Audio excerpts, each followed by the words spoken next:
Chapitre 10. Issur Gezel, l'interdiction du vol et ses implications. C'est la 6e mitzvah à laquelle sont contraints les enfants de Noach, l'interdiction du vol. 53.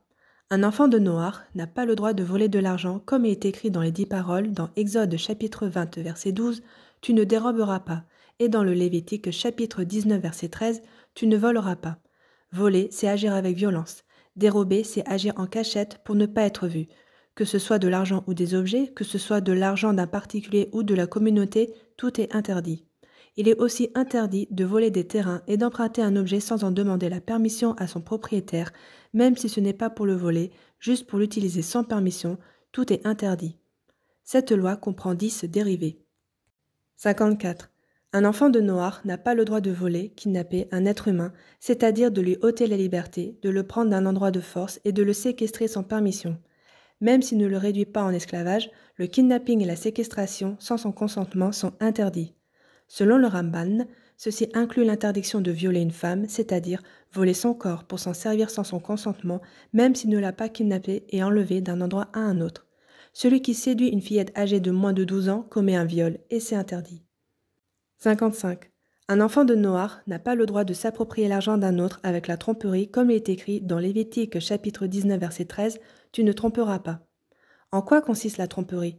Celui qui a reçu l'argent ou un objet de l'autre de façon permise, par exemple un objet qu'on lui a remis pour qu'il le surveille, ou s'il a trouvé un objet et il sait que cela appartient à quelqu'un ou un prêt qu'on lui a accordé, puis il refuse de le rendre.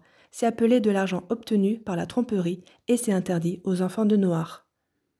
56. Un enfant de Noach n'a pas le droit de retarder le salaire d'un employé. De même, toute location ou tout service, par exemple le loyer, le remboursement d'un crédit, etc., qu'on refuserait de payer sera considéré comme de l'argent frauduleux et du vol. Même s'il ne fait que retarder intentionnellement le salaire ou le remboursement de crédit, c'est interdit car considéré comme de l'extorsion. En effet, il est écrit dans Deutéronome au chapitre 24 versets 14 et 15, « Tu n'extorqueras pas le salaire de l'employé pauvre et nécessiteux. Le jour dit, tu lui donneras son salaire. » 57. Un enfant de Noach ne doit pas employer la violence, comme est écrit à propos de la génération du déluge, dans Genèse chapitre 6 verset 11, « La terre se détruisait devant Dieu et la terre se remplit de violence. » Qu'est-ce que la violence ? C'est le fait de prendre de force les biens des autres contre leur volonté. Ainsi, celui qui menace quelqu'un de le tuer, s'il ne lui remet pas son argent, même si l'autre, de peur, lui donne l'argent pour sauver sa vie, cela s'appelle du vol et de la violence. De même, celui qui s'empare par la force des biens de l'autre, même s'il les paye entièrement, est appelé voleur violent. 58. Un enfant de Noach n'a pas le droit de tromper financièrement comme est écrit dans Lévitique chapitre 25 verset 14, « Vous n'opprimerez pas l'un l'autre ». Qu'est-ce que l'oppression ? Quand le vendeur ou l'acheteur trompe l'autre partie quant à la valeur de l'objet. Par exemple, si un objet vaut normalement 100 pièces, mais il persuade l'acheteur qu'il vaut 200 et le lui vend à ce prix, ou l'acheteur marchande, il estime que l'objet ne vaut pas le prix proposé par le vendeur et n'en paye pas la valeur exacte. Mais si le vendeur avertit qu'il n'est pas d'accord avec le prix payé chez ses concurrents et que l'acheteur accepte ses conditions, ce n'est pas de la tromperie. Il n'y a tromperie que si l'une des deux parties ment, vole l'esprit de l'autre. Toute tromperie dans le commerce, par exemple sur la qualité de la marchandise, vendre un objet bas de gamme au prix d'un objet de bonne qualité, est interdite. Cependant, s'il y a erreur dans le compte de l'argent, par exemple, le vendeur rend moins d'argent qu'il ne le faudrait quand il fait la monnaie, ou qu'il prend plus d'argent que prévu ou qu'il donne un objet de moindre qualité ou en moindre quantité que convenu, ou que l'acheteur paye moins que prévu, ce n'est pas de la tromperie, mais du vol vraiment. 59. Un enfant de Noach n'a pas le droit de tromper avec des poids ou des mesures erronées, c'est du vol. Chaque commerçant a le devoir de vérifier ses poids et mesures comme il est écrit dans la Torah, dans Lévitique chapitre 19 versets 35 et 36, « Vous ne ferez pas de faute dans le jugement, dans la mesure et le poids. Des balances justes, des poids justes et des mesures justes vous aurez. » Cela signifie qu'on ne doit pas agir malhonnêtement, ni dans les poids, ni dans les mesures, en trompant l'acheteur, en lui faisant croire par exemple qu'on lui vend 1 kilo alors que c'est moins que cela. C'est à ce propos qui est écrit, dans Deutéronome chapitre 25 verset 16, « C'est une chose que Dieu a en horreur. Quiconque agit ainsi, quiconque agit par tromperie. » 60.